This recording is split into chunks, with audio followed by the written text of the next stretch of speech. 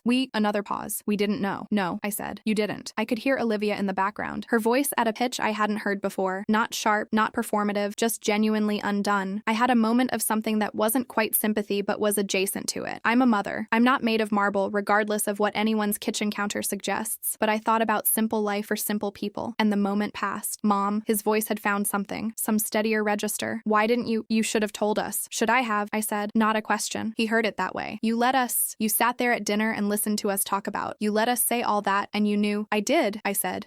Mom, that's not what, Liam. My voice was calm. I want to be clear about this. I was not performing calm. I was calm. 72 years of handling things quietly had made calm my natural register for situations like this. That's not what? Fair? Kind? Honest? He didn't answer. Because I sat at your table, I said, at the end of it where you put me, and I listened to your wife tell me my life was simple. I listened to you tell me I was never going to own anything. I listened to you offer me emergency charity, Liam, and I said thank you, and I meant it. because you're my son and because you were trying, in the only way you currently know how, to be generous with the understanding you have. But the understanding you have is incomplete, and it has been incomplete for a long time. And I let it be incomplete because I didn't want to embarrass you. The silence on his end was different now. Less confusion, more weight. The letter isn't a threat, I said. The lease stands. You have 8 months. Nothing changes operationally. I just thought it was time you knew who you were dealing with. Mom, I have to go, Liam. I have a call with my accountant. This was true. David Farley, who has the alarmed expression of someone perpetually recalibrating his estimates of the world, was due at 3. I hung up. 3 months passed. They did not end the lease early, which I hadn't expected them to and didn't want them to. Callaway managed everything through proper channels. January's rent arrived on the 1st. February's. March's. Robert called me 2 days after the letter. He had somehow heard about it through Liam, which meant Liam had told him, which meant Liam had needed to tell someone, which is its own kind of data point about who my son reaches for when he doesn't know what else to reach for. Robert called me laughing so hard he could barely finish sentences. When he finally composed himself, he said, "Eleanor, Gerald would have loved this." Yes, I said, he would have. David Farley, who has managed the estate side of the portfolio for 2 years, asked me in a quarterly meeting whether I intended to disclose more broadly, to other family members, to the estate documents, to Liam, the full scope of the portfolio. I told him the estate documents were already in order and had been since Gerald died. As for Liam, I said, he now knows what he needs to know. David nodded. He made a note. He did not ask follow-up questions, which I appreciated. Margaret, when I updated her, said only, "Did it land the way you wanted?" I thought about that for a while. I'd wanted my son to know who I was, not the ledger, not the square footage, not the portfolio value, which is significant, and which I'll leave to him and Daniel when I'm gone, assuming I don't give a large portion of it away first, which I'm considering. I'd wanted him to understand that the woman he'd seated at the end of the table and left without wine and offered charity and called simple, that woman had been building things quietly for 40 years while he was too busy performing success to look. I'd wanted him to know me. Whether he'll do anything with that, whether the knowledge changes the shape of him, loosens something in the certainty he's been building around himself like a renovation, I genuinely don't know. He called me 6 weeks after the letter. Not to apologize. Not exactly. Liam doesn't apologize in straight lines. He comes at it sideways. The way some people approach water they're not sure is deep. He asked if he could take me to dinner. Just me. Not Olivia, though he said she wanted to come, but he thought just us, if that was okay. I said yes. He picked a restaurant I hadn't been to. Good one. He asked about the menu before we ordered, and he refilled my wine glass without being asked. Once and then again. Small attentive gestures that I noticed without acknowledging. He asked about the Meridian building, how long I'd owned it, how many others there were. I told him some of it, not all of it. Gerald always said, give people what they're ready for. Liam listened in the careful way of someone who has realized they've been listening wrong. He didn't perform anything. He didn't try to match or compare. He asked questions and let me answer them. At the end of the night, walking out, he held the door. "Mom," he said on the sidewalk, his breath making clouds in the March cold. He stopped. Tried again. I didn't